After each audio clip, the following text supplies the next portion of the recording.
السلام علیکم، زم ستاسو ورور ستاسو ملګری عزیر جان. غزل به در سره شریکوم د امیل وزیر. غزل څه داسې دی چې اوس یې لکه مړی تر مزار وړم، خپله زندګي په مټو بار وړم. اوس یې لکه مړی تر مزار وړم، خپله زندګي په مټو بار وړم، او غم دې په زړګي باندې راجمع شي.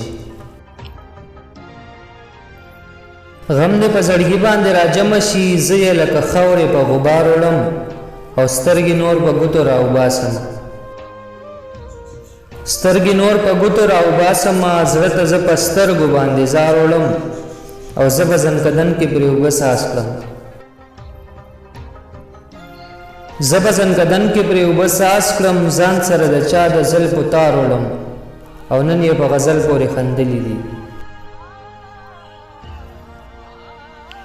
نن یې په غزل پورې خندلي دي، نن زه په غزل زړه د پنکار وړم.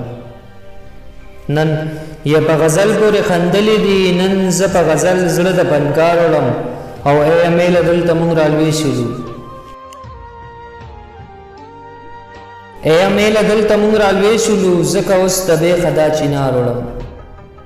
اوس یې لکه مړی تر مزار وړم، خپله زندګي په مټو بار وړم. خپله زندگی په مټو بار وړم. والسلام.